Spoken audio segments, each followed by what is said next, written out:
Bienvenue dans Le Feu au cœur, votre podcast Cul et cœur. Et aujourd'hui, on va aborder le sujet de l'amour, de la sexualité et du rapport à son corps durant et après le traitement contre le cancer du sein. On quitte tout juste Octobre Rose, donc le mois de sensibilisation contre le cancer du sein, mais cela ne signifie pas qu'il faut le mettre de côté le reste de l'année. Tout à fait. Et pour cette conversation, j'ai le plaisir d'accueillir Mélanie. Alors Mélanie, tu as été diagnostiquée d'un cancer du sein en 2019, mais tu as fait de cette épreuve une véritable force. Pour te présenter, tu es professeure de yoga. Tu proposes aussi des cours de yoga post-cancer, Oui. Ça on en parlera après. Tu es art thérapeute, tu as un blog d'information et de partage sur le sujet. Tu es très active dans la prévention, dans le soutien des femmes qui passent ou qui sont passées par cette épreuve à travers divers événements et prises de parole. Car pour rappel, une femme sur 8 en France risque de développer un cancer du sein au cours de sa vie. C'est assez énorme. Ouais. C'est la première cause de décès de cancer chez les femmes. Et donc, si ça ne vous touche pas directement, on connaît forcément une femme, de près ou de loin, qui est ou qui sera touchée. Ça va, Mélanie? Oui, ça va bien. Je suis contente d'être là. Bah, écoute, moi aussi, ça me fait très plaisir. Je te trouve rayonnante. Merci, toi aussi. Parce que, avec Mélanie, en fait, on se connaît. On s'est déjà vu dans un atelier de photothérapie. Oui. Donc, avec l'Institut Raphaël, en partenariat avec la Galerie des Turbans. Et donc, Stéphanie Renoma était la photographe de cet atelier. Et donc, ouais, c'était un moment fort. C'était un moment très fort, ouais, parce que mes cheveux étaient en train de repousser. Il y avait ce rapport à la féminité qui avait été compliqué. Et puis, alors moi, j'ai fait beaucoup de photothérapie. Ah ouais. Je trouve que c'est juste un instrument merveilleux pour se réapproprier son image et de voir aussi les étapes par lesquelles tu passes et tu traverses. Tout à Donc fait, voilà, c'est juste un outil très très précieux. On est finalement pas trop informé qu'il y a ce genre d'atelier qui est proposé. Oui, tout à fait. Et puis j'étais pas forcément du genre à m'exposer avant et prendre des photos, mais là ça m'a vraiment aidé en fait à apprécier mon image. Ça, c'est très important. C'est très, très important. Donc, on va faire un bond dans le temps. Oui. Donc, on est en 2019. Oui. Comment tu apprends, comment tu as été diagnostiquée de ce cancer du sein? Oui, alors c'était dans un contexte un peu particulier en 2019. Je venais de quitter mon travail. D'accord. J'avais fait une première reconversion en décoration d'intérieur et j'étais en plein dans la création, j'étais plutôt en forme, c'était l'année de mes 40 ans. Okay. J'étais déjà très sportive, très active et puis en fait un samedi en rentrant de ma session de running, je prends une douche et je fais un geste que je n'ai pas l'habitude de faire, c'est-à-dire que je m'applique de la crème comme ça à contresens de mon sein. D'accord. Ouais. Et là je sens un énorme truc en fait. Et mes seins sont plutôt petit. Donc du coup, j'ai tout de suite senti qu'il y avait quelque chose d'anormal. Et j'ai en fait j'ai pas tardé, c'est-à-dire que je me suis tout de suite dit dans ma tête, oh là là, c'est pas normal, il y a quelque chose qui se passe, il faut absolument que je prenne rendez-vous chez un gynécologue qui me palpe, qui m'observe. Et effectivement, après tout s'est enchaîné. Moi, j'ai découvert ça un samedi, j'ai eu un rendez-vous le lundi. Oui, t'as fait super vite. J'ai fait super vite. Mais en fait, le facteur temps est essentiel. En fait. Je sais que il y a trop pour en côtoyer, il y a trop de femmes, même de jeunes femmes, qui connaissent pas trop leur poitrine et qui se disent, oh, c'est un kyste, ou même les médecins disent, oui, il faut pas s'inquiéter, etc. C'est vrai. Juste, en fait, quand on sent et quand on a l'intuition qu'il y a quelque chose qui va pas, il faut s'écouter, il faut aller vite. Et ça a été mon cas. Donc, le lundi, gynéco. Le lendemain, j'avais rendez-vous pour une échographie, une mammographie. Et là, j'ai senti que, au regard, tu sais, j'ai senti que c'était vraiment pas bon. Mais tu t'en doutais, tu sentais que t'allais avoir... Je sentais au fond de moi. Je sentais qu'il y avait quelque chose. Et puis, tu sais, j'ai eu ce vertige énorme avec cette sensation que le sol s'écroulait. Enfin, vraiment, tu sens que y a un truc qui bascule, quoi. Je vois totalement. Quand on va t'annoncer quelque chose de grave, tu as une tension avant. Il y a quelque chose là, et je te dis, c'était un peu animal, c'était instinctif. Et puis après, ça s'est très vite ça s'est très vite confirmé. Et je te dis, j'ai fait tous les examens en une semaine. Donc en fait, j'ai été dans une espèce de machine à laver avec un tourbillon émotionnel juste énorme, à pas savoir pourquoi maintenant, pourquoi moi, j'étais en pleine création d'entreprise, tu vois, et tout qui t'arrivait à ce moment-là. Ouais, c'était trop en fait, c'était le tsunami, tu sais, c'est la vague qui t'emporte, quoi. Et en fait, tout s'est enchaîné. J'ai fait une biopsie, etc. Je suis partie. Alors le résultat de la biopsie, c'est ce qu'il y a de plus long. Donc il y avait une semaine là où tu sais pas. Tu sais pas. Et j'ai eu mes résultats un peu aussi bizarrement, c'est-à-dire que j'ai ma gynécologue qui m'a envoyé un mail. Non, attends, tu as appris la réponse, tu as su? En fait, elle m'a dit, c'était 2 phrases, elle m'a dit, Mélanie, tes résultats sont anormaux, as-tu un chirurgien? Voilà. Quel choc! Non mais quel choc! Je ne comprends pas. Du coup, j'appelle, je tombe sur sa secrétaire qui me dit mais c'est pas assez clair. Je dis non, c'est pas assez clair. En fait, pour moi, les mots n'étaient pas posés et l'explication n'était pas là. Donc je me suis dit quand même bon, si elle me dit que c'est anormal, je vais prendre rendez-vous dans un centre spécialisé, etc. J'appelle le centre spécialisé et ils me disent mais madame, on a besoin des résultats de votre biopsie, sinon on peut pas vous prendre en charge. Donc je rappelle le secrétariat pour lui dire écoutez, ok, vous m'avez dit ça, il y a un mail, etc. Mais moi j'ai besoin des résultats de mes examens. Donc elle me les a envoyés par mail. Et en fait, le soir, avec mon mari, on découvre tout un vocabulaire et tout un univers qui nous est complètement étranger. Toujours par mail? Toujours par mail. T'as pas de contact, même au téléphone, avec un humain, quoi? Rien. Ça, c'est extrêmement choquant. En fait, c'est d'une douleur et en fait, t'as un sentiment d'abandon, mais juste énorme à ce moment-là. Ah ouais, je te comprends. C'est en fait moi ce que j'ai le plus mal vécu maintenant avec le recul, c'est ce moment d'annonce où en fait ton monde bascule. Bien sûr. Et le fait de pas être accompagné et d'être face à toi. Et du coup avec mon mari, voilà, on se retrouve carcinome, infiltrant, grade, enfin du vocabulaire vraiment où tu te dis mais qu'est-ce qui est en train de se passer, quoi? Sans accompagnement, donc t'étais en train de chercher avec ton mari sur Google. Exactement. Qu'est-ce que ça veut dire? Et de décortiquer. Je trouve ça honteux, en fait. C'était horrible. Alors, du coup, j'ai eu rendez-vous une semaine après, donc à l'Institut Curie, où j'ai été soignée.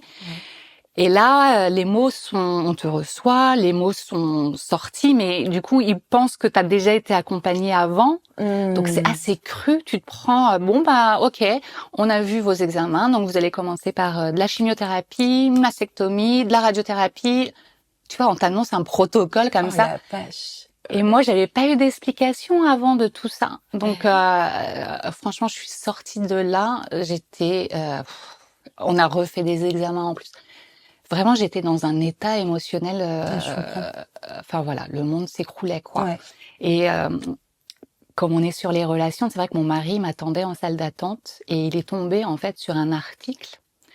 Tu sais, il y a toujours beaucoup d'articles dans les salles d'attente et il me dit Mel, je viens de voir un truc assez incroyable. Il y a un mari, alors je sais plus la statistique, mais je crois qu'il y a un mari sur 4 en fait qui part.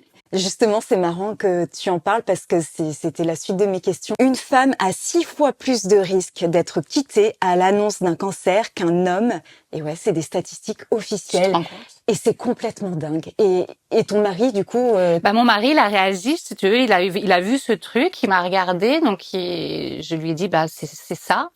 Et il m'a dit, j'ai vu cette statistique folle. Et alors, je lui ai dit, mais tu seras là. Et il m'a dit, oui, je serai là. Parce que, oui, t'as eu peur pour ton couple, en fait. Énormément. En fait, c'est bizarre, en fait, parce que je me suis pas inquiétée pour moi. J'ai eu une espèce de culpabilité de me dire que j'allais faire vivre ça à mes enfants, à mon mari, comment il allait, être à mes côtés. Il méritait pas ça. Ça allait changer notre quotidien. Je sentais que les choses allaient... Et en fait, je me suis sentie hyper coupable de ce qui m'arrivait. Alors, c'est double peine, hein. C'est fou. Et le manque d'accompagnement des médecins et le sentiment de culpabilité et tout ce qui t'arrivait en même temps, mais tu devais être dans un état Ah non, émotionnel. j'étais dans un état déplorable, Ouais. mais vraiment déplorable. Et puis, Quand on sait la suite, c'est ouais. vrai que c'est quelque chose qui donne de l'espoir. Vous allez l'apprendre petit à petit, mais c'est vrai que c'est vrai que le plus dur, en fait, quand j'y pense, c'était ça, parce qu'en fait, tout le monde s'écroule à ce moment-là. Et j'ai eu un premier rendez-vous au mois de mai. Donc, en fait, l'annonce, enfin, le temps que les choses se mettent en place, c'est assez long. Ouais. Et justement, le jour de mon annonce à l'Institut Curie, on me donne un petit dépliant parce que je venais d'apprendre que j'allais perdre mes cheveux et que j'allais faire de la chimiothérapie. Moi, dans ma tête, comme ma gynéco avait dit, as-tu un chirurgien? Je me suis dit, je vais être opérée et tout va bien aller. Ah oui, ben oui. Tu vois, t'as des biais comme ça. Je comprends, ouais. Et non, en fait, on m'annonce que je vais commencer par la chimiothérapie. Donc, il y a eu une infirmière d'annonce qui est venue me voir et qui m'a donné le nom de Mylène, de la Galerie des Turbans. Ah, ok. Donc, à partir de là... Exactement. Okay. Donc, j'ai tout de suite... Mon premier rendez-vous, ça a été avec elle. Ah. Et en fait, je dis ça parce que ça a été très, très important dans mon parcours, parce que j'ai eu des réponses. C'est-à-dire que le corps médical te dit, t'as ça, on va faire ça, etc. Mais les conséquences de tout ça, on n'en parle pas. Mais c'est vrai. Ouais, on n'en parle pas. Oui. Donc du coup, j'ai pris rendez-vous. J'avais la boule au ventre, mais vraiment. Je suis allée avec ma maman. Enfin voilà. Elle était pas plus rassurée que moi du tout. T'as été soutenue quand même de tes proches. Ouais, j'ai été soutenue. Ouais. Et en fait, voilà, je fais connaissance avec Mylène. Donc elle m'a donné tout de suite quelque chose, une chevelure qui ressemblait à ma coupe de cheveux. Donc, la Galerie des Turbans, donc, qui est dirigée par Mylène, tu peux m'expliquer un petit peu ce que c'est avant de parler de cette étape? En fait, la Galerie des Turbans est un lieu où on peut avoir en fait des chevelures quand on perd nos cheveux, donc des perruques, et puis tout ce qui est accessoires et maquillage, voilà, pour combler les effets secondaires liés à la chimiothérapie, parce qu'en chimiothérapie on perd tous ses poils. Oui. Ses cheveux, mais également ses sourcils, enfin voilà. Ouais. Donc il y a un impact esthétique bien sûr. assez fort.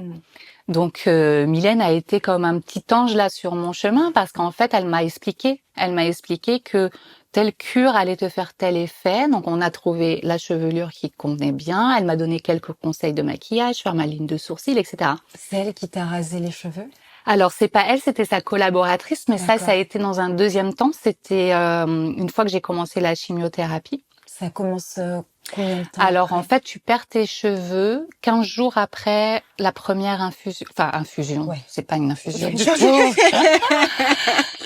La première, voilà. Oui.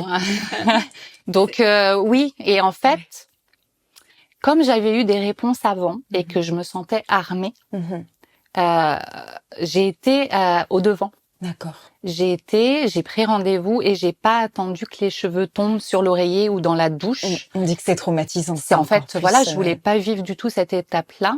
Donc j'ai pris rendez-vous avec Mylène et sa collaboratrice m'a rasé les cheveux.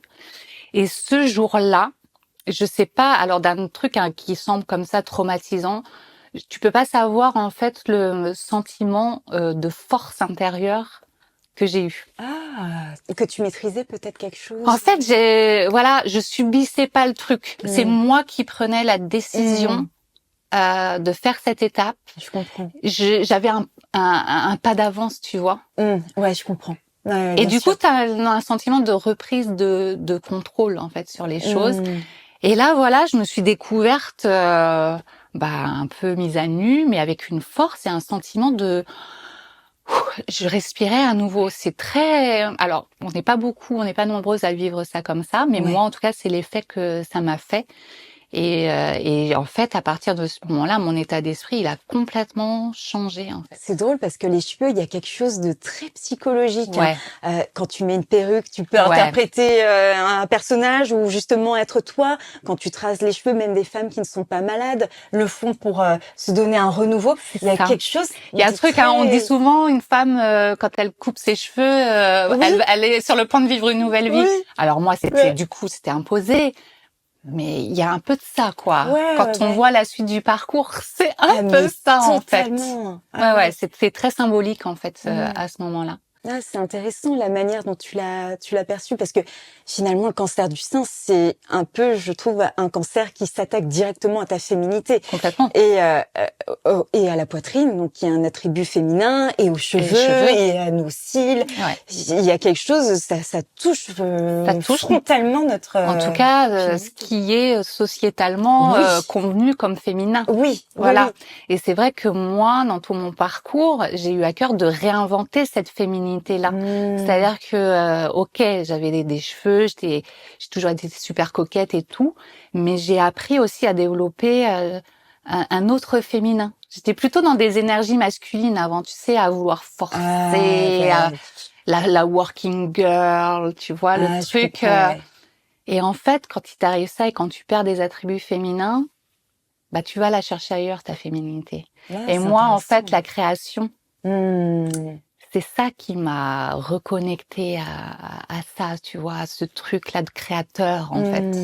Donc directement, en fait, comme tu étais dans une mauvaise passe à tout point de vue, professionnellement, tout quoi. C'est ça, ça t'a finalement redonné un coup de boost pour agir, pour faire des choses concrètes que tu aimes. Donc puis me remettre au centre aussi de mon univers, si tu veux, parce que dans ce parcours-là, effectivement, tu es soigné à l'hôpital, mais tu as aussi tout ce qui est soins de support, socio-esthétique, yoga. Enfin, en fait, ça m'a tellement remis au centre et me faire du bien, parce qu'en fait, ce qui me tenait, c'était ça, c'est de me faire du bien. Si tu veux, j'arrivais plus à me projeter sur 6 mois.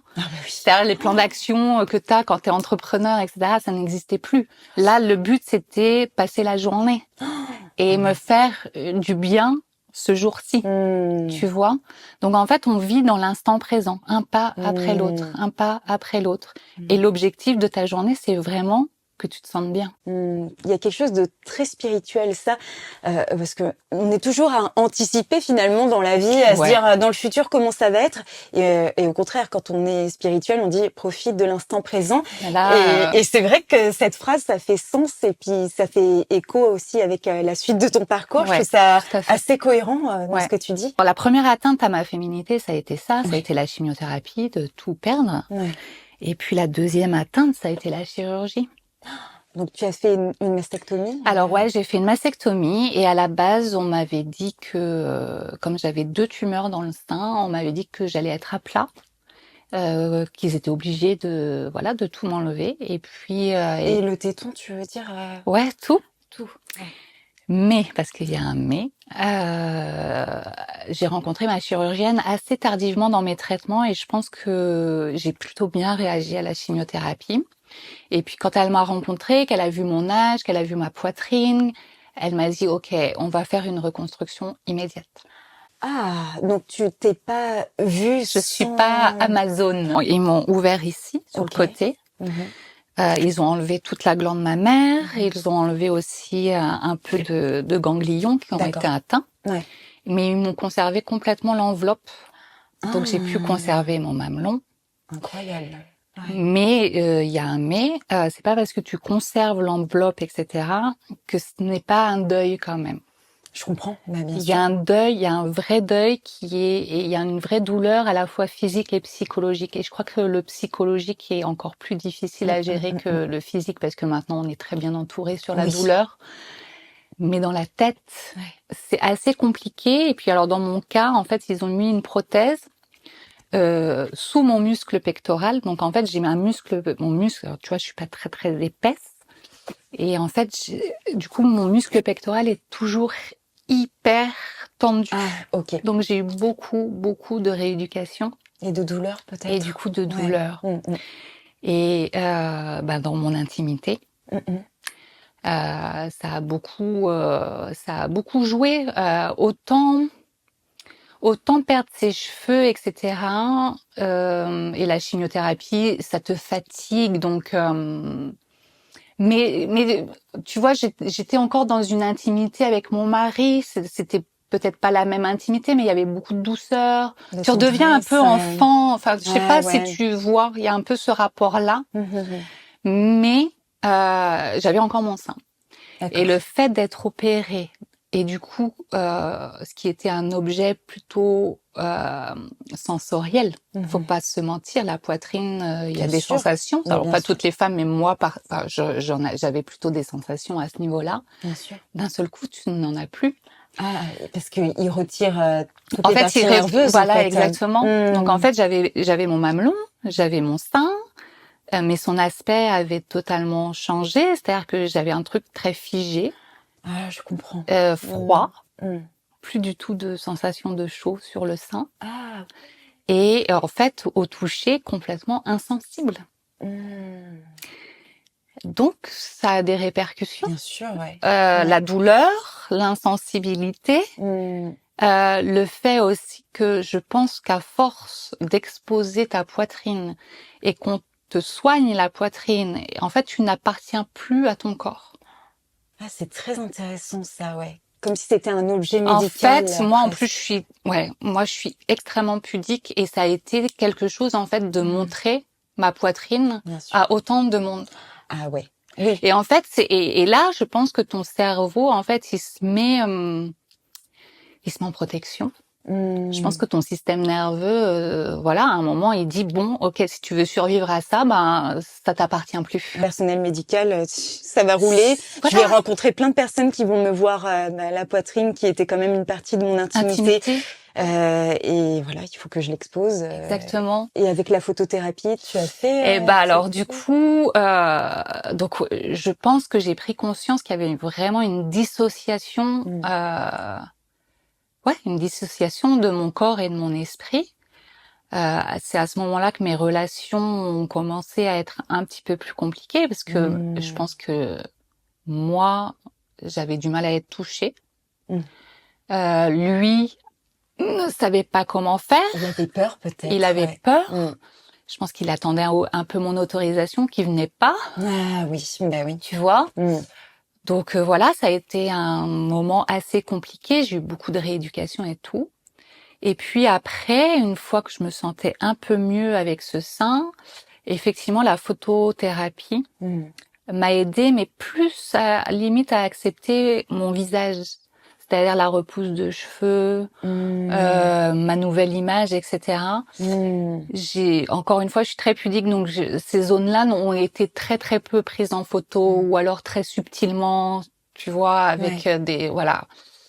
Mais oui, c'était vraiment me retrouver moi, essayer de comprendre qui j'étais, parce qu'encore une fois, après tous les traitements, en fait, tu te retrouves extrêmement seule et moi, je me souviens que les traitements lourds, donc quand je dis lourd, c'est chimio, opération et radiothérapie, c'était le Covid. Oui, c'est vrai. Et en fait, moi qui étais super active dans mon parcours à aller chercher des ressources à droite à gauche, je me retrouve à un moment où je suis exténuée. Je viens de terminer le combat de ma vie. Voilà. Et je me retrouve à la maison, comme ça. Enfermée. Alors, je l'ai très bien vécu, hein. Au final, je pense que ça a resserré les liens familiaux, etc. Mais c'est un moment d'extrême fatigue où je savais plus qui j'étais. Je me souviens que j'avais des crises de sanglots à ce moment-là. Ma santé mentale n'allait pas bien, en fait. Oui, parce qu'il est tout à fait normal. Et en même temps, j'avais ce sentiment, tu vois, de me sentir moins seule parce qu'en fait, les gens autour de moi comprenaient ce que c'était de plus faire comme on avait envie de faire, tu vois, ou ce truc de vulnérabilité un peu face à un truc qui te dépasse.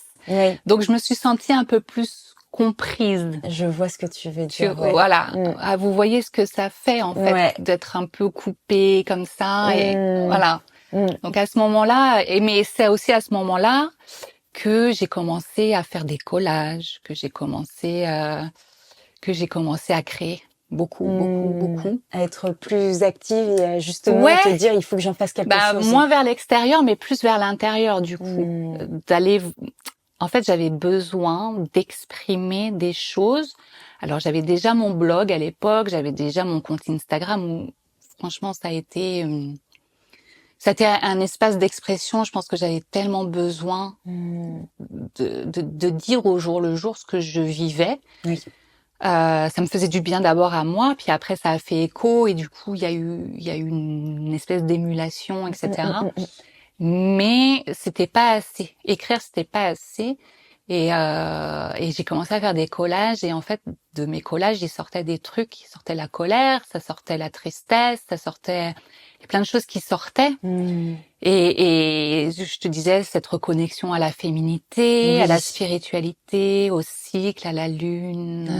Voilà, tu vois, ça a été mes premiers pas là-dessus. Est-ce que ton rapport à ta féminité a changé? Est-ce qu'il y a eu un avant et un après? Ouais, Ouais. clairement. Ah ouais. J'étais plutôt d'aspect très féminin, tu vois, cheveux longs, etc. Mais je pense que j'avais pas confiance en moi. Ah. J'avais pas confiance en moi. Hein. Et là, maintenant? Et en fait, le fait d'avoir exploré tout ce qu'il y avait à l'intérieur de moi, les cheveux courts qui donnent quand même une espèce de, tu vois, de chien, de quoi. caractère. De On caractère, le dit, les femmes aux cheveux courts, c'est des femmes de caractère. Enfin, c'est cliché, hein, mais c'est... Mais il y a un peu de ça, si tu veux. Et c'est vrai que la photo, quand je me voyais en photo, je voyais que j'exprimais un truc, tu vois, dans le regard qu'il n'y avait pas avant. Ah. Donc ça m'a vraiment donné confiance en moi. Vraiment, vraiment. Et du coup, et c'est très bizarre parce que je me suis jamais sentie aussi féminine avec les cheveux courts et un sein en moins. C'est dingue. Comme quoi, c'est pour ça, la féminité ne s'arrête pas à ça, en fait. Oui, tu fais bien de le souligner, oui. Bah ouais. Ouais. Et alors, je remets pas du tout en cause le fait qu'on souffre dans notre chair hein, de ces choses qu'on perd, des attributs féminins, mais vraiment, voilà, j'ai pu faire sans et je me suis dit non mais mince, je suis féminine et j'ai confiance en moi malgré tout quoi. Bah, c'est vrai que c'est des choses qu'on nous a inculquées depuis toujours. Toujours. Une chevelure, la une belle société, poitrine, un décolleté. Hein, ouais, oui. Et oui, c'est vrai qu'on a du mal à se voir féminine autre qu'avec ses atouts. Et finalement, il y a plein d'autres moyens de devenir et d'être féminine. Et c'est intéressant que tu le dises, parce que sans doute que tu n'aurais pas osé peut-être les cheveux courts, peut-être plein de choses que tu fais maintenant et que avec cette maladie, en fait, ça t'a fait oser et t'ouvrir à des choses.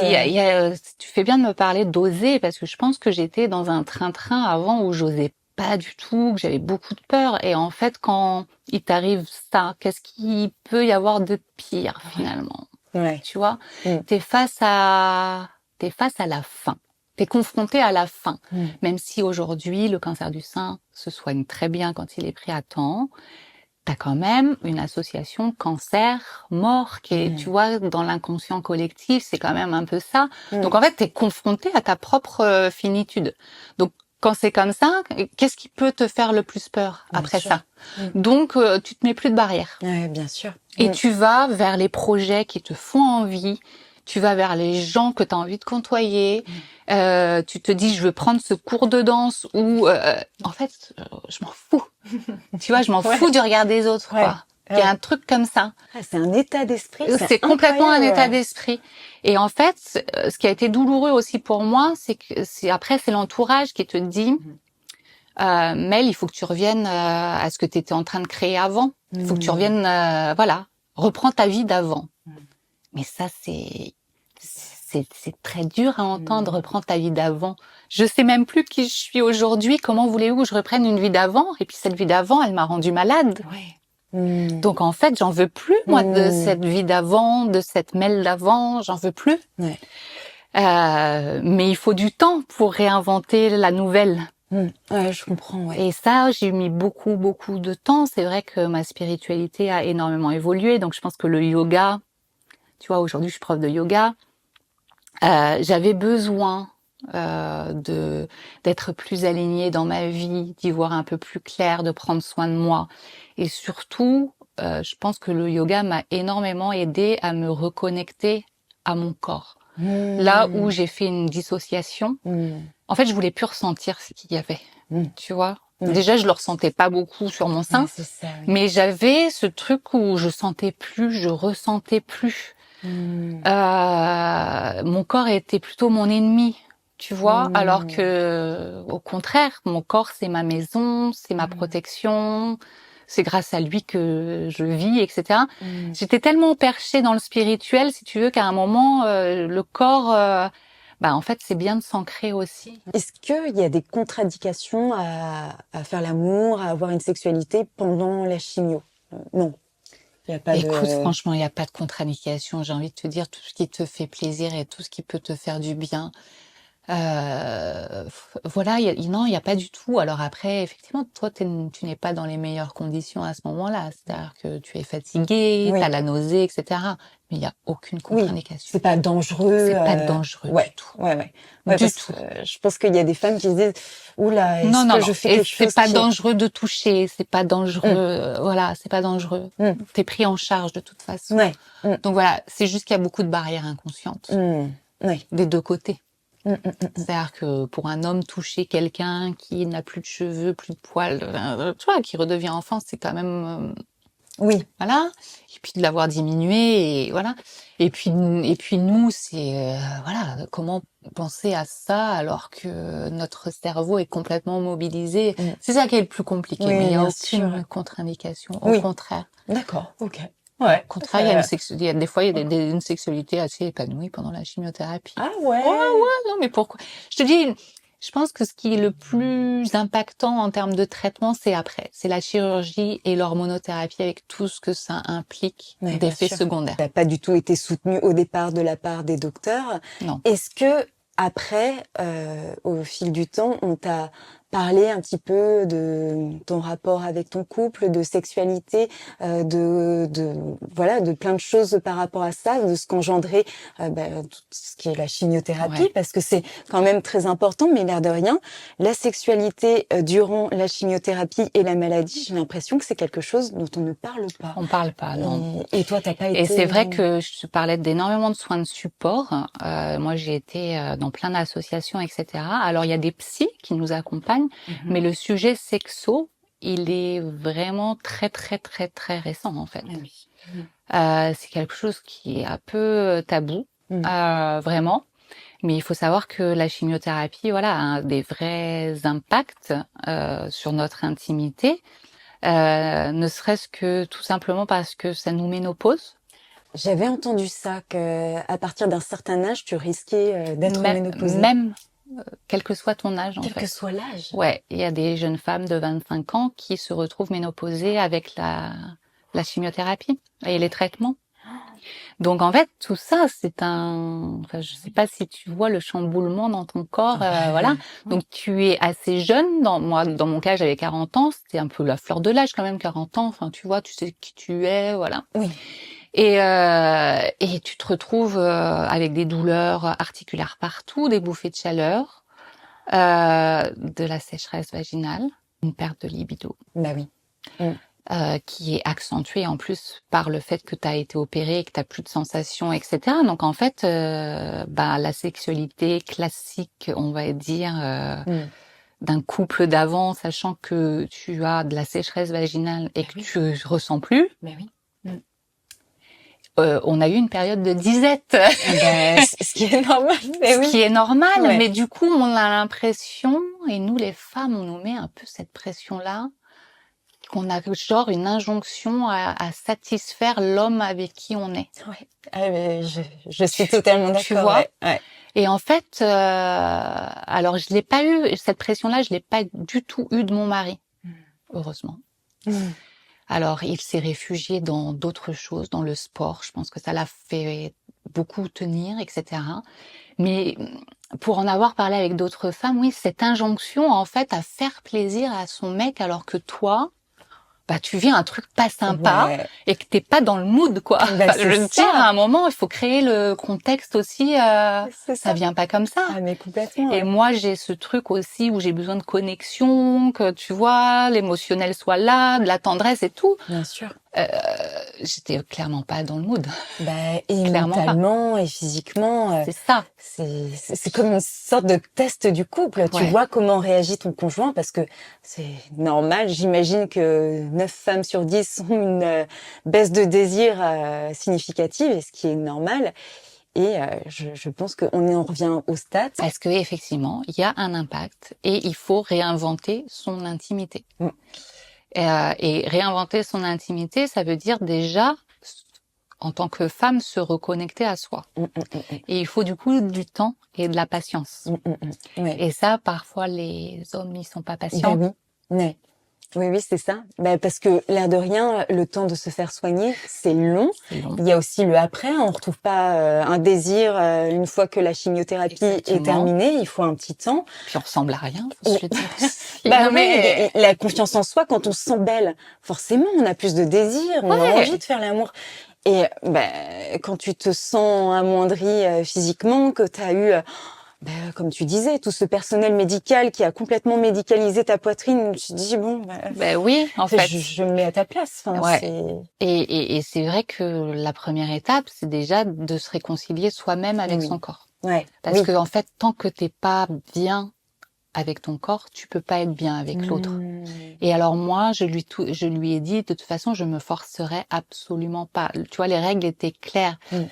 Peut-être que d'autres femmes ne le vivent pas comme moi, mais moi, en tout cas, j'ai mis mes limites. J'ai dit, je dois être prête, voilà, je veux pas me forcer, hors de question. Enfin, et tu as raison. Voilà, on parle beaucoup de consentement aujourd'hui, mais même au sein d'un couple sain marié, il y a du consentement aussi. Bien sûr. Tu vois. Et ça, il a respecté ça. Alors, je dis pas que ça a été facile. Ça a été très dur, hein. Le manque a été dur. Plutôt de son côté que du mien, d'ailleurs. Voilà. Alors, moi, j'ai eu de l'hormonothérapie en plus après. Donc l'hormonothérapie, c'est quelque chose qui te coupe complètement le fonctionnement de tes hormones. Ah, donc toi qui es en plus très connecté avec ton corps, l'alignement. C'est ça. Alors du coup, c'est les mêmes effets que la chimio, voire pire. Et les sécheresses vaginales s'accentuent encore plus. La baisse de libido, il y a plus d'hormones, donc en fait, il y a plus ce truc cyclique, tu vois. Oui, où tu ressens tes cycles. Il y a toujours une période de ton cycle où tu as un peu plus d'envie et de désir. Totalement, tu vois. Exactement. Là, tu l'as plus. Ah, c'est fou. Alors, dans mon cas, ça n'a pas été très long, très long. 1 an et demi. Quand même. La plupart des femmes, c'est 5 ans, 10 ans. Mais non. T'imagines que quand ça t'arrive à 40 ans, ou même 30 ans, parce que ça arrive, et que tu as de l'hormonothérapie, c'est quand même la double peine, quoi. Mais je savais pas que c'était aussi long. C'est long. Parce qu'en fait, tu es en rémission pendant 5 ans. D'accord. Et en fait, tu as cette protection pendant 5 ans, minimum. Mais ça change l'intimité et la vie des femmes. Alors, je pense que tu l'abordes pas forcément de la même manière quand tu as 60 ans, parce que tu es déjà dans ce truc de ménopause ou de périménopause, etc. Mais quand tu es jeune... 40 ans, psychologiquement, tu te rends compte, t'es pas prête. moi, j'ai eu la chance, en plus, j'avais mes enfants, mais il y en a qui peuvent plus avoir d'enfants. Oui. Ou alors, t'es obligé de congeler tes ovocytes avant les traitements, et du coup, avoir une grossesse, c'est dans longtemps. Alors, il y a des très beaux exemples aujourd'hui. Mais moi, ça s'est pas posé. J'avais déjà mes 2 filles. Mais on t'en a parlé, on m'en a parlé. D'accord, ça c'est bien. On m'en a parlé. J'avais 40 ans. On me disait, de toute façon, un projet grossesse, ce sera pas avant 5 ans. Alors je leur ai dit, attendez, 45 ans. À 45 ans, j'aurais d'autres choses à faire que repartir dans un projet bébé. Et alors, tu vois, dans mon parcours, j'ai arrêté l'hormonothérapie et j'ai mes cycles qui sont revenus. Et c'est vrai que quand le cycle revient, déjà les sensations reviennent un petit peu plus, c'est un peu plus lubrifié au niveau vaginal, etc. Les envies reviennent. Ça doit être agréable de redécouvrir ton corps. En fait, tu te dis que là, en fait, le corps humain, c'est...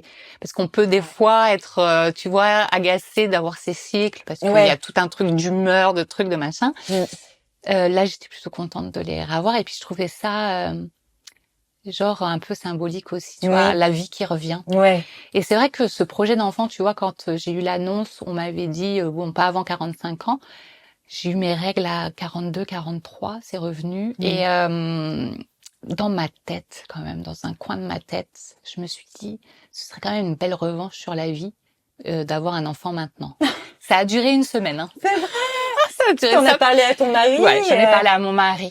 En fait, on s'était dit, ce serait quand même une belle revanche sur la vie de créer Ah ouais. Tu vois, j'étais déjà dans la création, de créer après tout ça. Mais t'avais soif de vie, toi. Ouais, voilà. Ouais, En bien. fait, c'est l'appel de la vie qui est là. Je vois, ouais. Et après, ça m'est vite passé parce Oui. qu'en fait, je voulais, encore une fois, créer pour moi, voilà, accompagner les femmes. Déjà, c'était là. Oui. C'était pas de cette manière que tu En voulais. fait, c'était pas cette manière que je voulais créer. Ouais. Mais ça m'a effleuré. Ah ouais, c'est intéressant. Ouais, ça. ouais. Il y a le traitement qui te soigne, mais il y a aussi les traitements d'après et qui chamboulent complètement la vie des femmes. Moi, j'ai des amis qui souffrent de vaginisme, par exemple, Oui. qui sont restés sur le choc et qui peuvent plus. Il y en a qui ont des sécheresses vaginales, des manque de libido, enfin tout ça, et du coup la relation avec le compagnon c'est très compliqué. Ouais. Je pense que s'il n'y a pas de communication déjà au départ, mais ça peut là... tuer complètement un couple sans communication, c'est voilà, parce que déjà il faut se réapproprier son propre plaisir à soi. Oui. Donc c'est vrai que la réappropriation des relations et de l'intimité, ça passe, c'est ce que je te disais un peu, ça passe déjà par toi, retrouver des sensations, se toucher à nouveau, se faire masser. Tu vois, il y a des trucs de rapport au corps, un corps qui était douloureux, de se dire que ça peut être source de douceur aussi. Je comprends, ouais. Tu vois, donc il a été tellement maltraité que là, t'as envie de lui donner de la douceur, de la tendresse. Mais c'est pas simple de te faire toucher au début. Donc voilà, ça passe par des massages, mais des automassages. C'est vrai que quand on a des cicatrices, du coup, on se masse avec des crèmes, mais rien que ça, en fait, de se dire que tu te fais un geste d'affection, déjà, ça revient un petit peu. Et puis après, tu retrouves le plaisir solitaire, entre guillemets. Intéressant, ça. Je pense que c'est la première étape. Oui. Avant d'avoir une intimité à deux. Avant de pouvoir, enfin en tout cas, je dis ça, c'est mon cas encore une fois, mais moi, ça a été indispensable pour réavoir du désir et pouvoir, aborder l'autre, etc.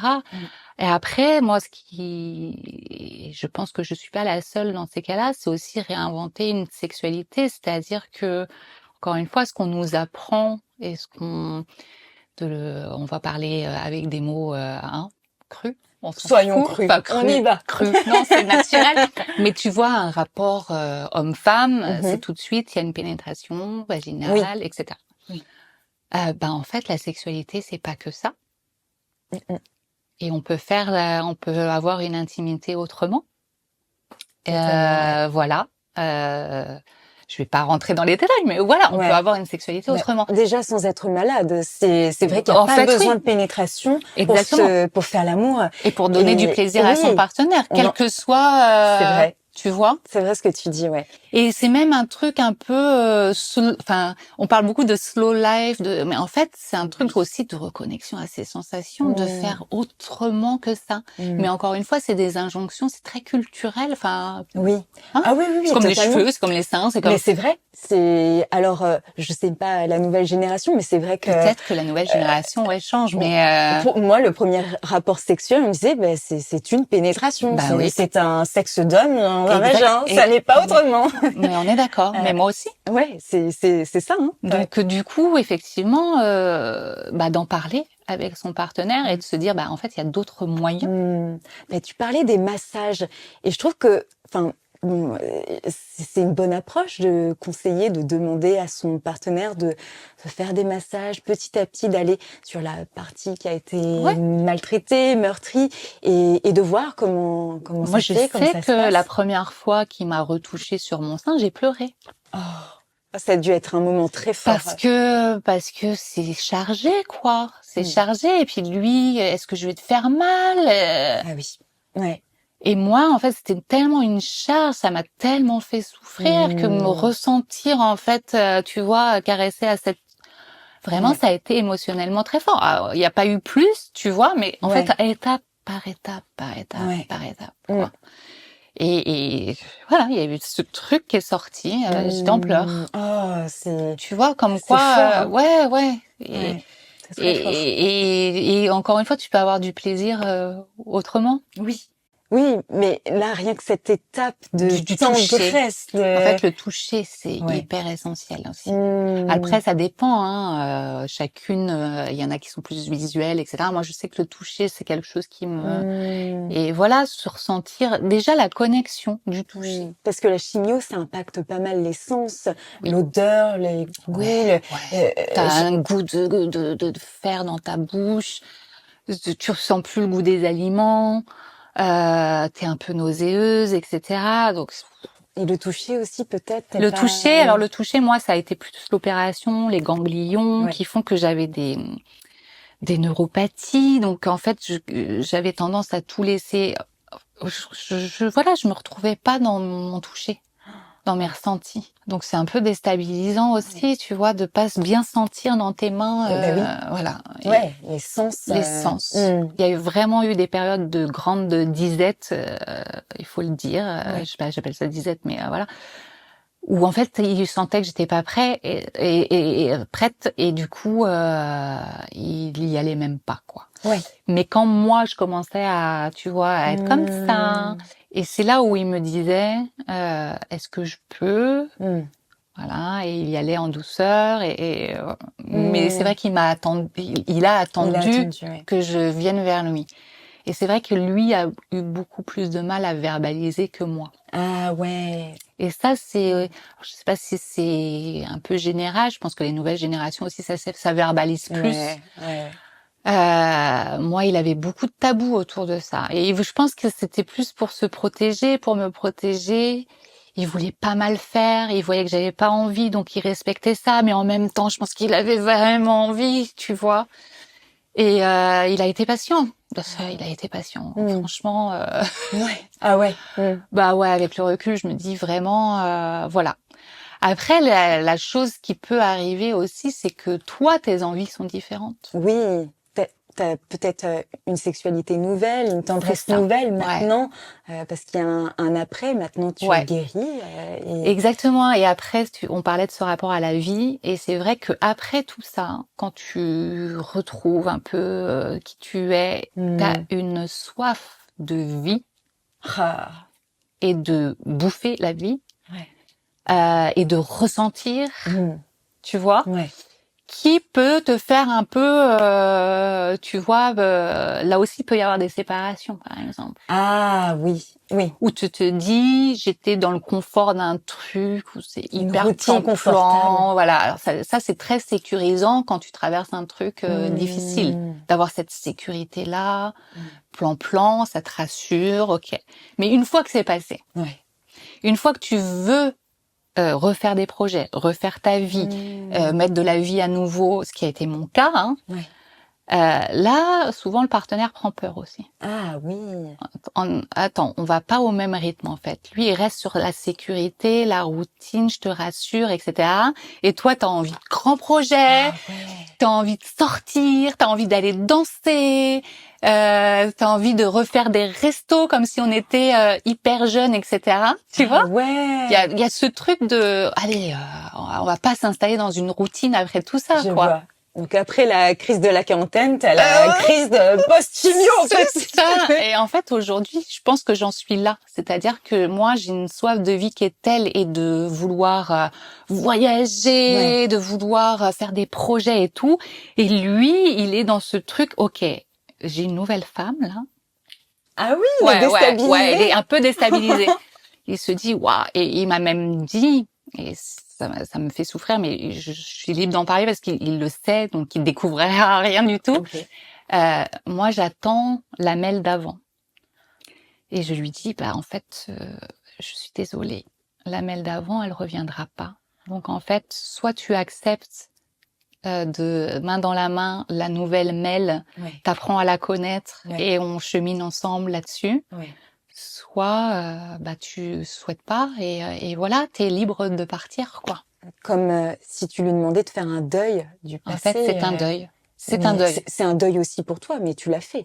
Et moi, je l'ai fait. Moi, le deuil de moi, je l'ai fait. Et lui ne l'a pas fait. Et je pense qu'il l'a toujours pas fait. Donc, du coup, il se retrouve avec une nouvelle femme ça lui échappe complètement.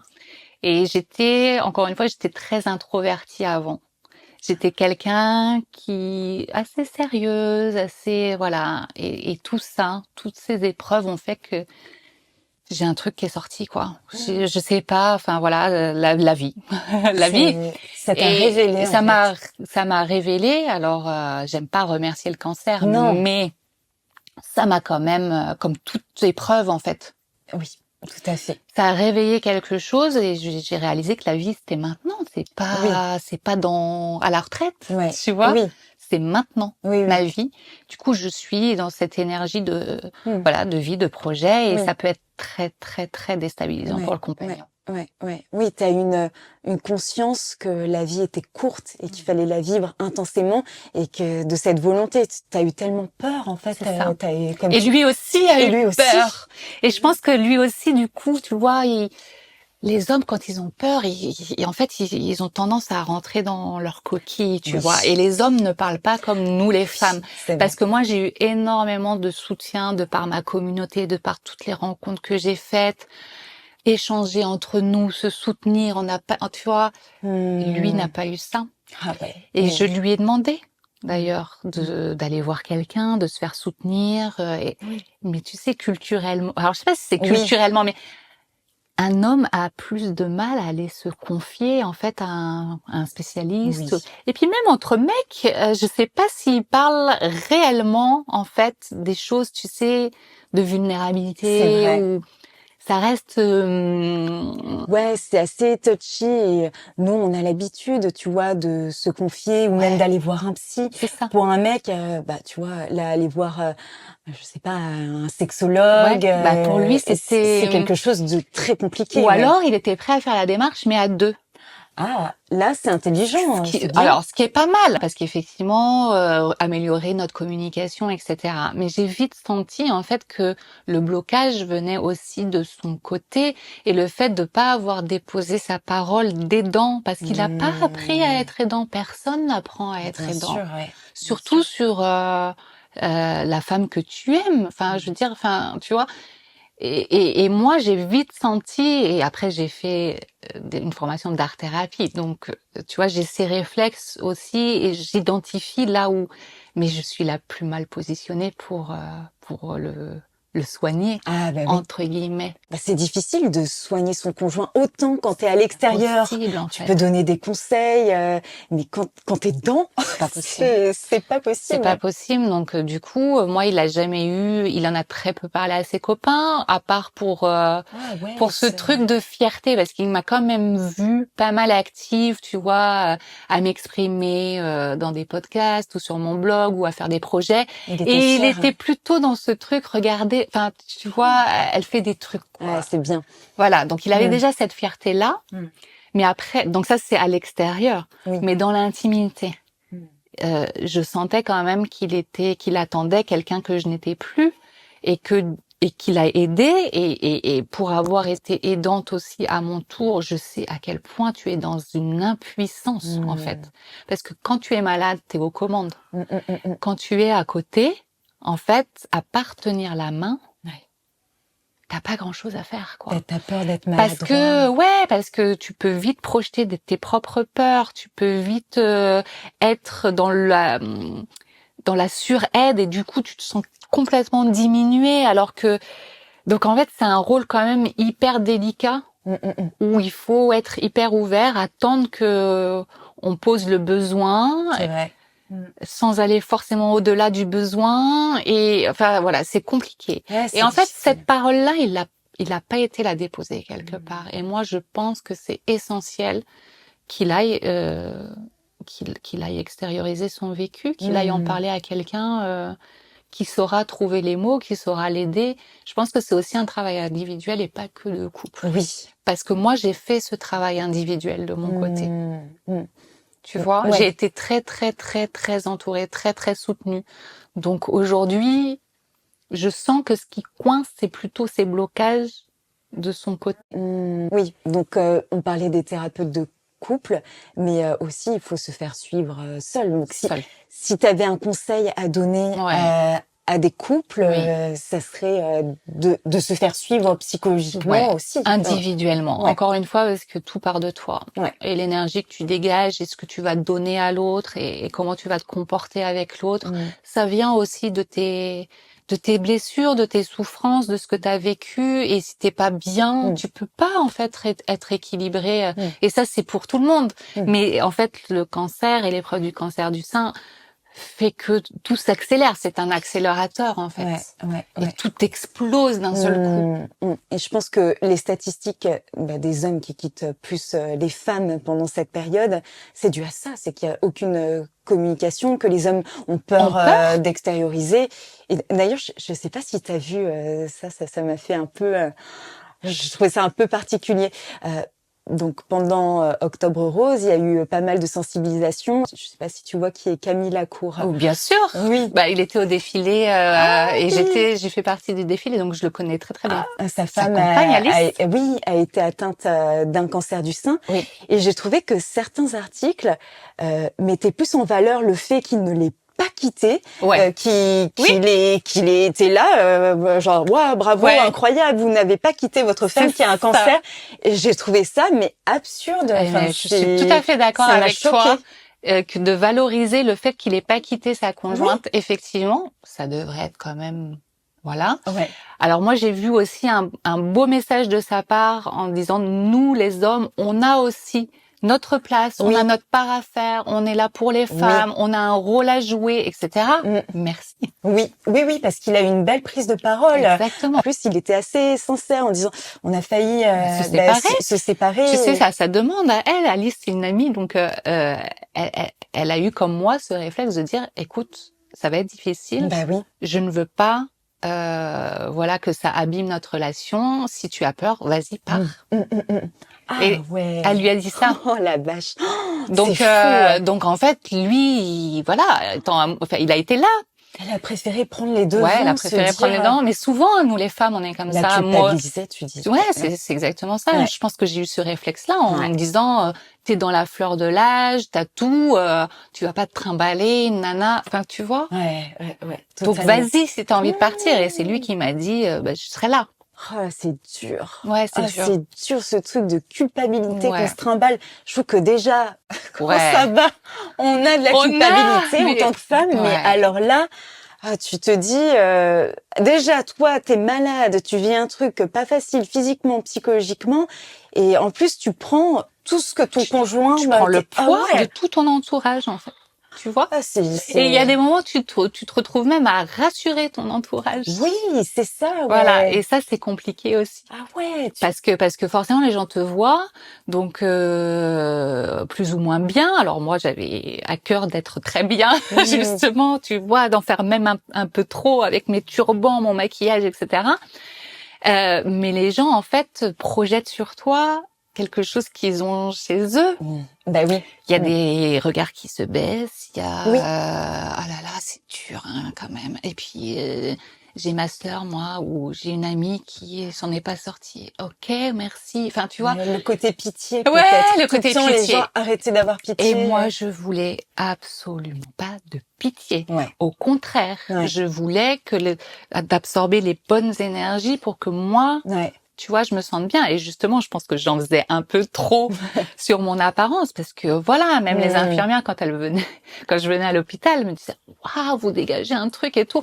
Mais en fait, et ça déliait tout le temps la parole. En fait, le fait qu'on soit pas apitoyé sur notre sort aussi et de vivre les choses un peu autrement, ça donne plus de légèreté, ça permet de dialoguer, ça permet de se connecter, tu vois. Et moi, c'est vrai que j'ai vraiment appris que la vulnérabilité, finalement, je te disais que j'avais beaucoup d'énergie masculine, tu sais, un peu dans la force, il faut être fort, faut tout réussir dans la vie, sa vie professionnelle, sa vie de maman, sa vie, tu vois. Working girl.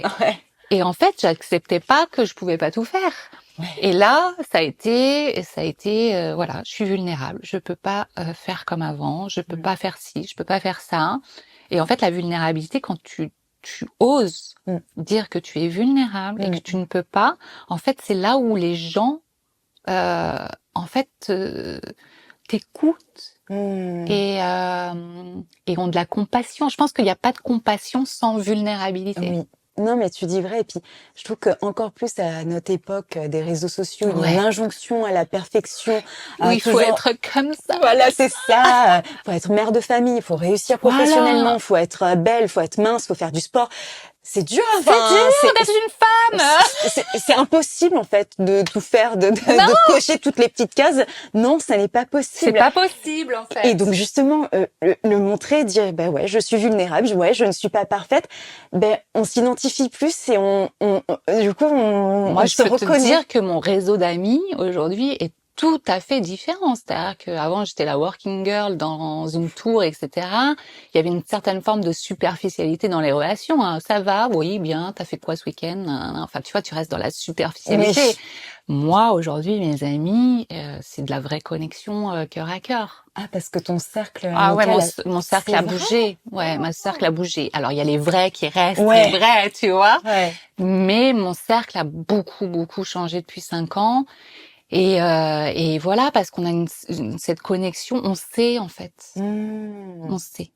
Ah, donc t'as fait un peu du ménage dans tes Ouais, j'ai fait relations, du quoi. ménage. Ouais. Je fais du ménage et je sais ce que je veux plus. Ouais. Hmm.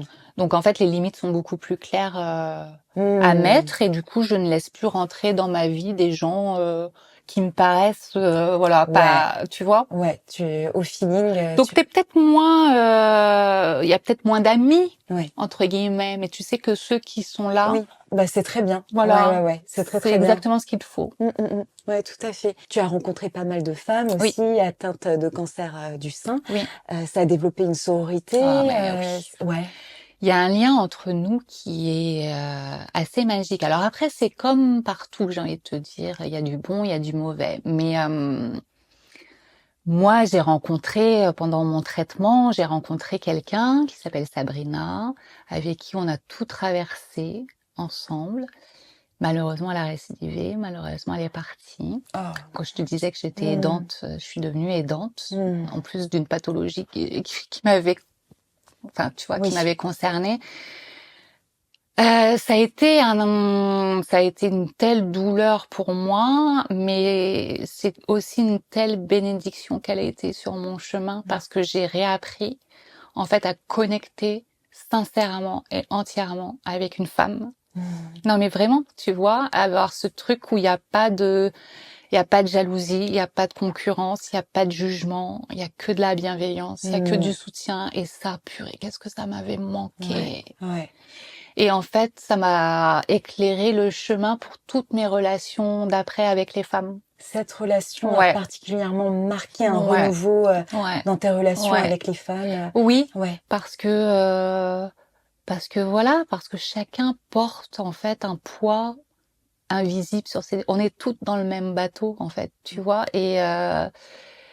Et ces liens du cœur, oui, alors c'est vrai que le sororité maintenant c'est très très à la mode un Oui. peu partout. Oui. Et comme encore une fois, il y a des personnes avec qui ça passe moins, etc. Mais aujourd'hui, c'est pas une question de jugement ou c'est plus une question de on n'a pas les mêmes valeurs, on n'a pas les mêmes besoins. Je te respecte, mais on sera pas copines. Tu vois ce que je veux dire? Totalement, ouais. Voilà. Après, tous tes projets, je les soutiens, je fais voilà. Ouais. Mais bon, et ça arrive, c'est la vie, c'est Ouais. comme ça. Mais quand je suis réellement touchée, que j'ai vraiment une connexion, ouais, on a des liens C'est fou, super forts. Et tu vois, je parlais du défilé Ruban Rose que je fais. C'est la 4e participation que j'ai faite cette année, le 1er octobre. Donc c'est une association. C'est l'association Ruban Rose, c'est une des plus vieilles associations sur la sensibilisation au cancer du sein. C'est le fameux, tu vois, ruban, bien sûr, créé par Estée Lauder et Marie-Claire. Enfin voilà. Et en fait, ça fait 3 ans, depuis 2021, qu'ils font un défilé, en fait, qui médiatisent un petit peu plus le côté prévention, et ils voulaient incarner le message, en fait. Avoir des vraies femmes qui avaient vécu les choses dans leur chair et leur offrir, en fait, ce moment un peu de revanche sur la vie. Et je suis complètement dans cette démarche-là, tu sais, avec l'estime de soi, aller défiler avec fierté, tu vois. Et en fait, les filles de ma promo de 2021, c'était au moment où je perdais mon ami, et j'ai reconnecté avec d'autres femmes, et ces liens-là, aujourd'hui, Voilà, ils sont tellement forts et ses amis sont devenus comme des sœurs aujourd'hui. Et aujourd'hui, en fait, alors il y a notre engagement parce que c'est vraiment ancré en nous, l'engagement de sensibiliser, le dépistage. Il y a encore trop de femmes qui vont pas faire leurs examens. Une femme sur deux qui a le droit au dépistage n'y va pas. C'est fou. Alors que nous, moins de 50 ans, on n'a pas de dépistage automatique, tu vois, et du coup, ça nous tient tellement à cœur de s'engager, de leur dire, de leur faire passer des messages, mais c'est aussi quand même cette famille qu'on retrouve avec plaisir, et tu vois, et défendre ça main dans la main, c'est... En fait, quand tu as un engagement commun, c'est tellement beau, en fait. Bah, déjà, moi, je l'ai vu dans le cadre de la photothérapie. Dans ce moment où on s'est rencontrés avec Stéphanie Renoma. Bah, vous étiez plusieurs, vous connaissiez pas. Et en fait, finalement, quand il y en a une qui se faisait maquiller, l'autre attendait, et puis vous engagez timidement la conversation, puis à la fin, et puis à la fin, on est les meilleures copines, quoi. C'est incroyable. On a cette capacité à connecter, encore une fois, c'est parce que le vécu est là, l'engagement est là. Et en fait, tu sais, on se sent très seul parfois parce que même nos plus proches amis, quand t'as pas vécu quelque chose dans ta chair, tu peux pas, tu peux les personnes particulièrement empathiques, mais t'as une idée, mais tu sais pas tout à fait, en fait. Sûr. Et il y a que celles qui savent. Bien sûr. Donc il y a une espèce de, tu vois, de reconnaissance. On se sait. On se sait, ouais. Et ça, c'est beau. En parlant avec elle, est-ce qu'il y en avait qui, au contraire, n'avaient pas été soutenues, dans leur couple, ça n'a pas... J'ai eu tous les cas. J'ai eu des femmes qui ont été quittées au moment du diagnostic. J'ai eu des femmes qui sont en très grande difficulté relationnelle, à la fois dans la communication, mais à la fois dans l'intimité. Vraiment, c'est difficile. J'ai vraiment de tout. C'est très rare. C'est très rare que le couple reste intact. Ah oui. Ça reste quand même très rare. Ah ouais. Il faut avoir quand même ce pouvoir de transformation et de communication qui malheureusement est pas encore tout à fait installé. J'espère que les jeunes générations, moi je vois bien avec mes filles, mais je suis pas maman de garçon, mais j'espère que cette ouverture émotionnelle des garçons est en train de changer. Moi, je sens. Et moi, j'apprends à mes filles à être dans la communication et à tout dire. Et si elles ont des émotions difficiles, tu vois, qu'elles les expriment. Et elles ont quel âge, tes filles? Maintenant, elles ont 11 ans et 14 ans. Mais à l'époque, elles avaient 5 et 8 ans. Ah oui, elles étaient petites, ouais. Elles étaient petites. Donc elles ont grandi un petit peu avec la maladie, ouais. C'est ça. Elles m'ont vue. Et puis c'est vrai que à leur âge, le mot cancer, c'était pas un mot. Tu vois, c'était plutôt un mot associé aux grands-parents qui avaient des cancers, tout ça. C'est vrai. Moi, je sais que c'est venu dans la cour de récréation et que la maîtresse a dû intervenir et que du coup, elle est rentrée à la maison pour me dire, mais maman, t'as un cancer, mais tu vas mourir et tout. Enfin, tu vois, quand tu te retrouves... Et c'est là où il faut vraiment verbaliser. Donc, j'ai beaucoup verbalisé avec elle. J'ai essayé de les rassurer comme je pouvais, mais en ne mentant pas non plus sur le fait que ça allait être difficile pour moi. Mais du coup, tu vois que ça arrive à 5 et 8 ans. Maintenant, c'est dans leur schéma de parler ouvertement, et je le vois bien, là, elles sont à la période de l'adolescence. Alors, l'adolescence, c'est pas facile du tout, surtout avec la maman. Mais le fait qu'on ait cette ouverture, que j'ai pu leur montrer ma vulnérabilité et tout ça, finalement, elles s'autorisent aussi à le faire avec moi. Et on a quand même une relation assez, alors pas fusionnelle, parce que je suis très indépendante, elles sont très indépendantes, mais cette relation de confiance où elles se sentent soutenues. Je comprends, Elles se sentent soutenues, et si elles ont un problème, elles savent que je suis là. Et elles créent avec moi, tu vois. On a nos petits trucs comme ça. Elles sont très créatives.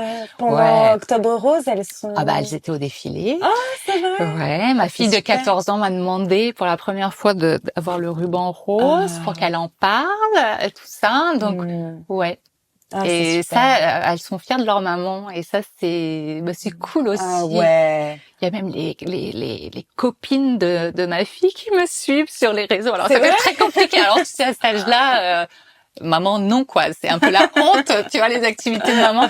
Mais là, elle est plutôt fière. Alors, elle me dit, n'abuse pas quand même. Hein. Mais voilà, tu vois. Ah, Donc, bon. j'adore.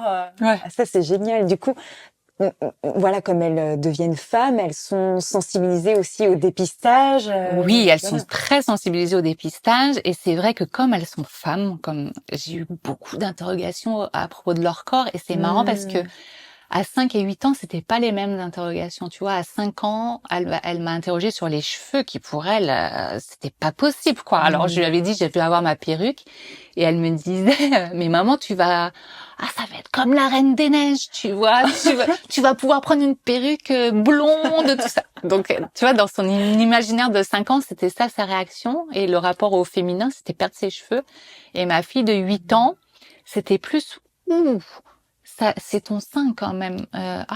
Comment tu peux... Alors du coup, moi je leur ai jamais caché. Tu leur as Je montré? leur ai montré. Ok. Une fois que ça allait mieux, hein, bien Oui. sûr, hein, tu vois, mais je leur ai Mais c'est bien. montré, voilà, l'impact que ça a sur mon corps, etc. Et du coup, elles sont familiarisées. C'est pas un tabou. Ok.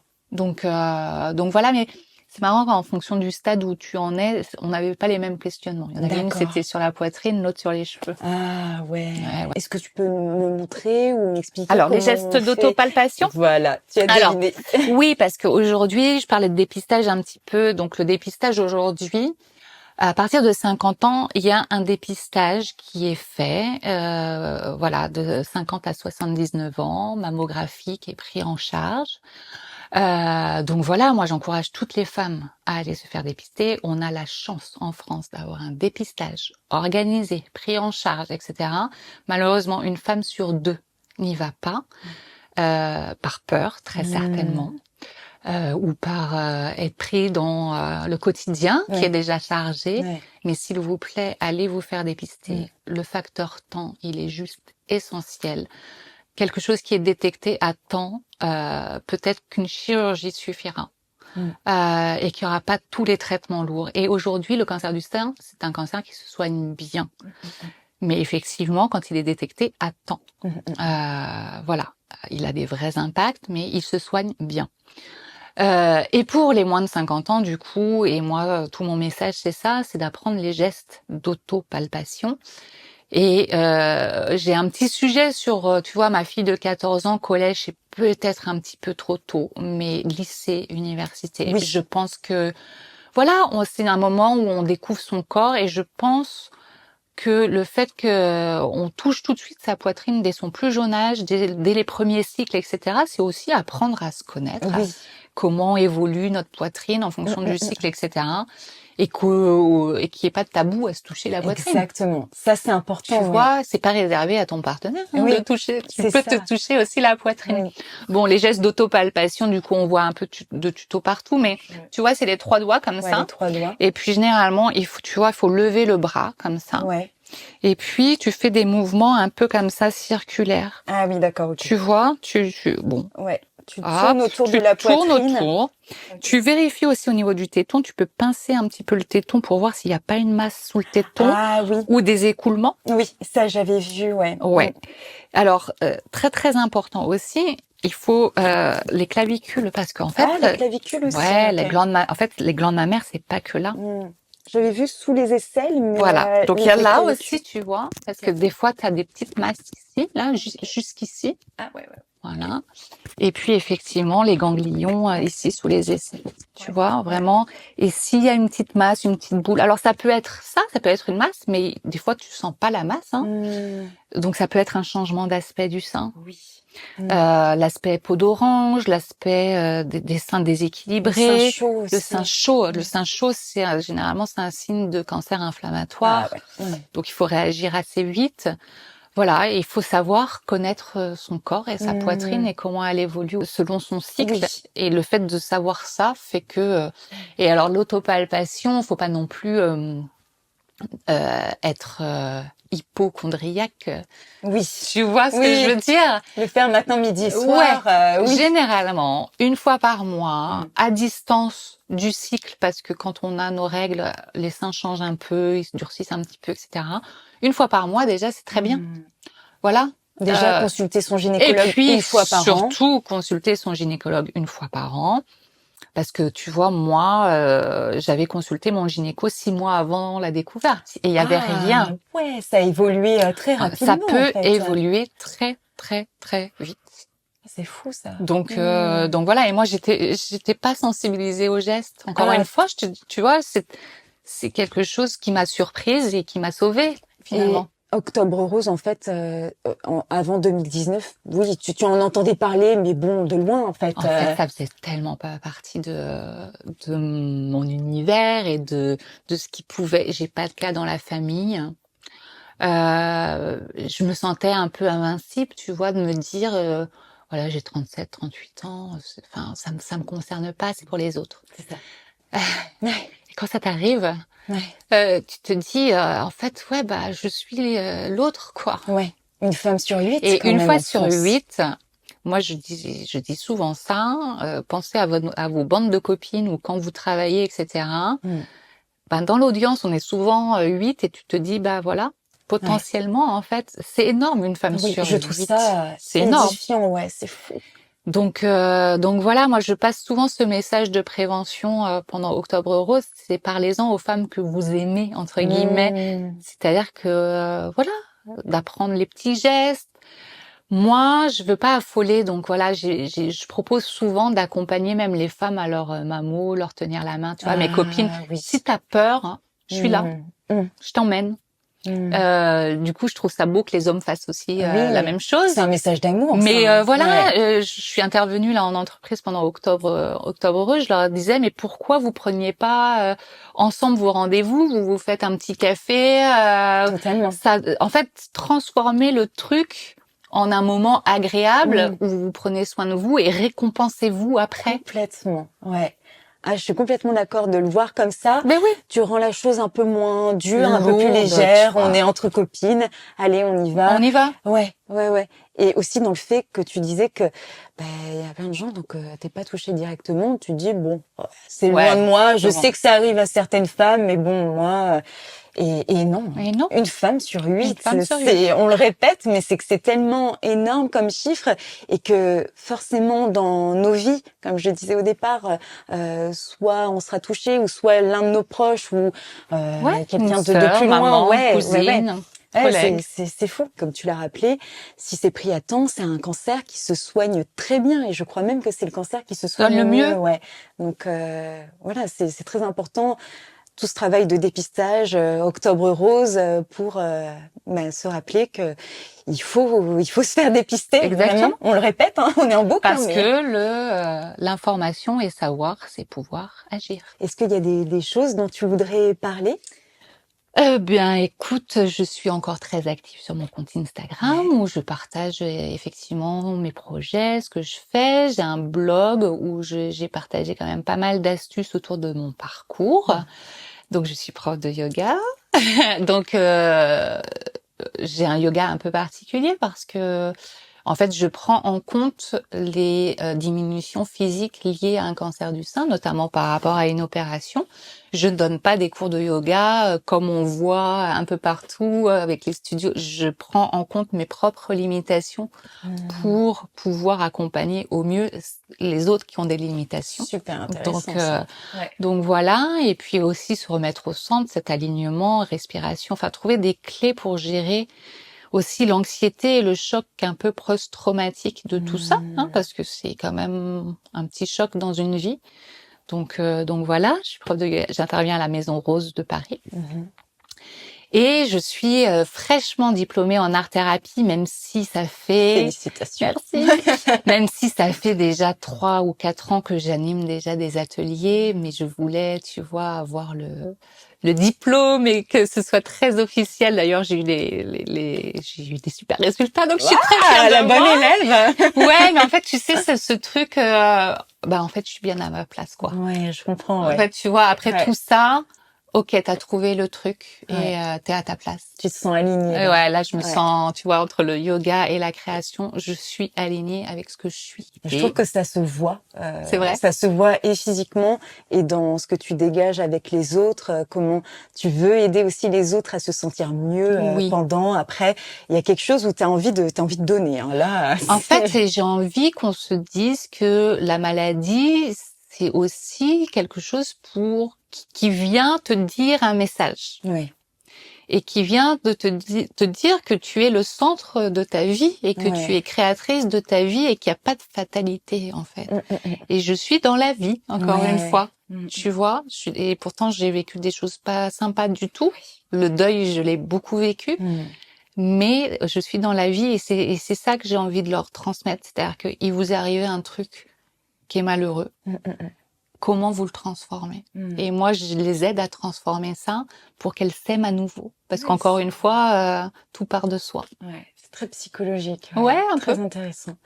Est-ce que tu aurais un mot de la fin? Parce qu'on arrive déjà à la fin. Est-ce que tu as envie de conclure ce qu'on s'est dit ou écoute, on s'est dit beaucoup de choses. Oui, c'était super riche. J'étais contente de parler à la fois de couple et de mes relations avec mes filles, avec mes amis. Je trouve ça hyper important et puis j'espère que ça aidera et ça fera écho à des femmes qui vivent la même chose et qui se sentent pas seules. On n'est jamais seul. Il y a toujours quelqu'un qui vous comprendra, qui vous soutiendra. Il n'y a pas de tabou. Et aller vers les gens en fait qui vibrent comme vous et qui sauront être une écoute et voilà. C'est un très beau message et en tout cas, je te remercie encore pour ta confiance. C'est vrai qu'on a abordé tellement de choses tabous et je trouve que tu en as parlé avec beaucoup de justesse. C'était très intéressant. Moi-même, j'ai appris plein de choses. Merci. Donc, encore merci. Si vous avez aimé cet épisode de Le Feu au cœur, n'hésitez pas à le liker, à commenter et même à le partager et à suivre la chaîne. Si vous avez envie de participer à un épisode de Le Feu au cœur, n'hésitez pas à m'écrire sur le compte Instagram Le Feu au cœur, je me répète, à faire un petit message vocal, à me parler de votre histoire. Si vous avez des histoires à me partager sur le cul, sur le cœur, et je vous répondrai avec grand plaisir. Et en attendant, on vous fait de gros bisous.